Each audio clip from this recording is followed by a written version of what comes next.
Assalamualaikum warahmatullahi wabarakatuh. Selamat pagi, siang, sore, dan malam semuanya. Saya Muhammad Aras Sandosa dari Institut Teknologi Sains Bandung, Program Studi Teknik Pertambangan. Pada hari ini, saya akan memberikan presentasi dengan judul Pembentukan, Dampak, dan Pengelolaan Air Asam Tambang. Air asam tambang. Air asam tambang adalah air bersifat asam dan mengandung zat besi dan sulfat yang terbentuk pada kondisi alami pada saat strata geologi yang mengandung pirit terpapar atmosfer atau lingkungan yang bersifat oksidasi. Air asam tambang dapat terbentuk dari tambang batu bara, yaitu baik pada pertambangan permukaan maupun pertambangan bawah tanah. Proses terbentuknya air asam tambang. Faktor terbentuk air asam tambang merupakan faktor yang memegang peranan penting dalam mempengaruhi laju oksidasi pirit atau FeC2, yaitu luas permukaan dari reaksi pirit, bentuk sulfur pirit, pH dari larutan, katalisator, dan kehadiran bakteri Thiobacillus. Seperti pada gambar di bawah ini, itu merupakan hubungan pembentuk air asam tambang, yaitu adanya H2O, O2, bakteria, pore space, serta ada mineral sulfit. Luas permukaan reaksi pirit bergantung pada jumlah pirit yang terdapat dalam batuan atau batu bara. Semakin banyak jumlah pirit, maka akan semakin besar potensi asam yang akan dihasilkan. Bentuk sulfur yang paling potensial menghasilkan air asam tambang adalah sulfida atau pirit, yang pada umumnya terdapat dalam batu bara. Sulfur organik dan sulfat biasanya dijumpai dalam jumlah kecil pada batu bara dan kurang reaktif dalam pembentukan air asam tambang. Air yang mempunyai pH rendah akan mempercepat proses pembentukan besi ferrit yang akan menjadi katalisator proses oksidasi. Besi sulfida menghasilkan air asam tambang. Kondisi abiotik perubahan besi 2 atau besi ferro menjadi besi 3 atau besi ferri berjalan lambat. Tetapi dengan adanya bakteri Thiobacillus, proses oksidasi besi ferro akan berlangsung cepat, sehingga pembentukan air asam tambang juga meningkat. Berikut merupakan reaksi kimia pembentuk air asam tambang. Yang pertama merupakan alternatif 1. Tahap pertama bisa diperhatikan, yaitu dari persamaan kimianya FeC2, kemudian ada O2 dan H2O menjadi Fe2+, SO4 2- dan H+. Nah, pada tahap 1 tersebut bisa diperhatikan bahwa adanya oksigen dan air. Kemudian pada tahap 2, Fe2+, ditambah O2 ditambah H+ menjadi Fe3+ ditambah H2O. Nah, pada kondisi tersebut terjadi jika konsentrasi O2 cukup tinggi, pH rendah, terdapat aktivitas bakteri. Lalu tahap 3 yaitu ada Fe3+ ditambah H2O menjadi FeOH3 ditambah H+.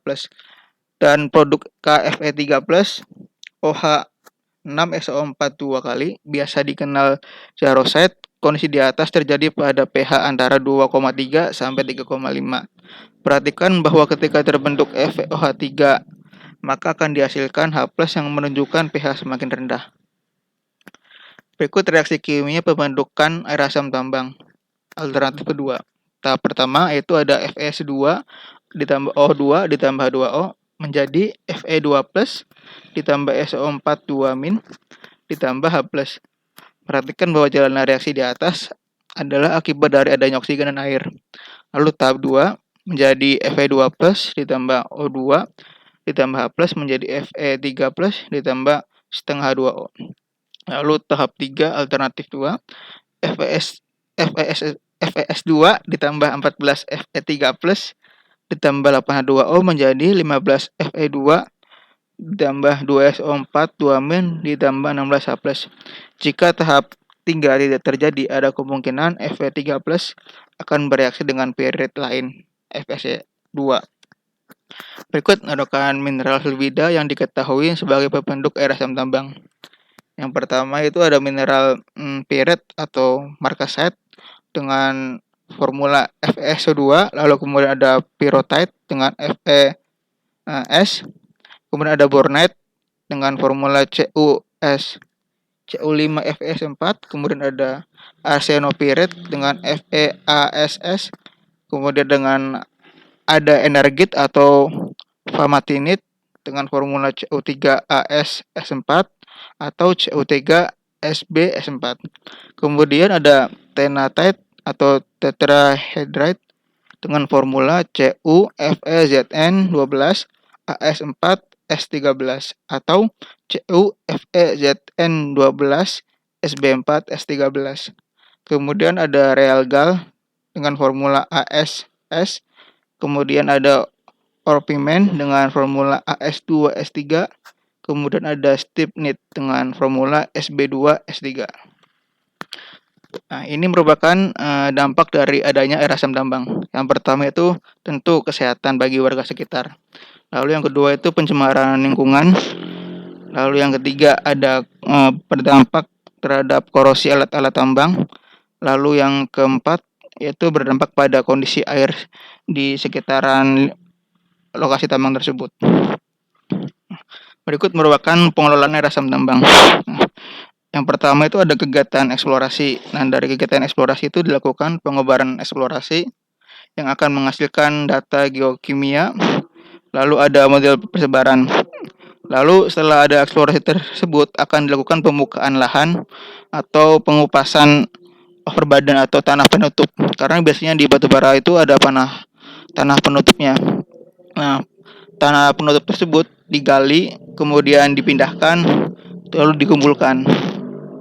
Nah, biasanya dalam pengambilan tanah batubara tersebut biasanya dilakukan dengan cara pengoboran, peledakan, penggalian. Lalu setelah itu ada pengupasan dan pengangkutan batubara. Kemudian ada pengolahan batubara.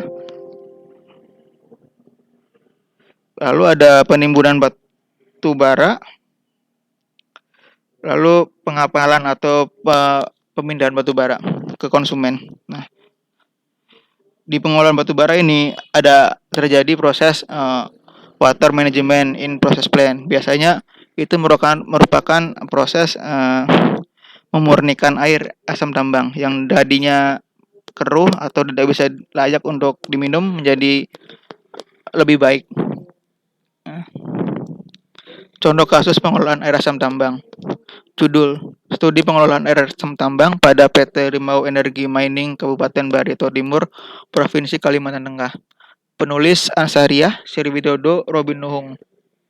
Pada penelitian tersebut, peneliti dilakukan dengan tujuan untuk mengetahui langkah penanganan air asam tambang di PT 1 PT Rio Energi Mining dan untuk mengetahui pengelolaan air asam tambang di settling pond RT Rimau Energi Mining.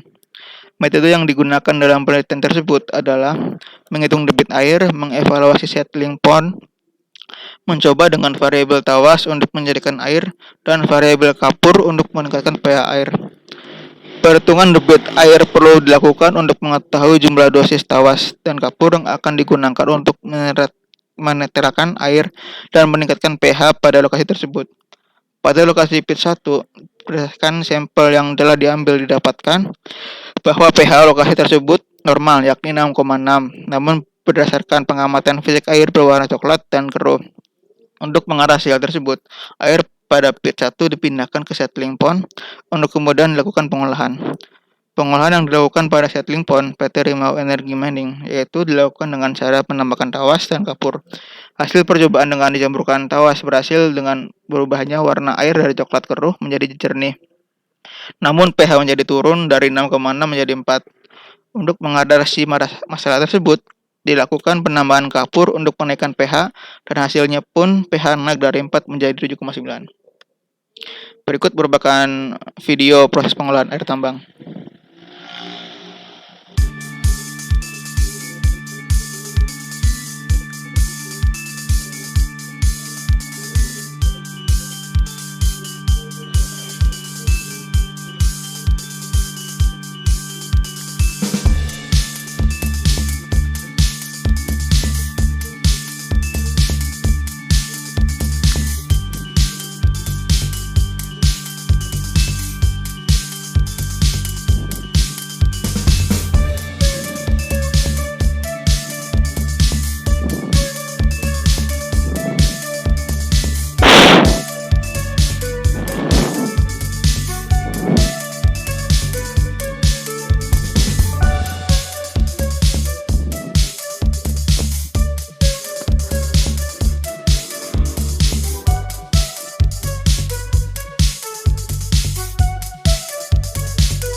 Ya, terima kasih. Mungkin itu saja yang bisa saya sampaikan. Terima kasih banyak. Wassalamualaikum warahmatullahi wabarakatuh.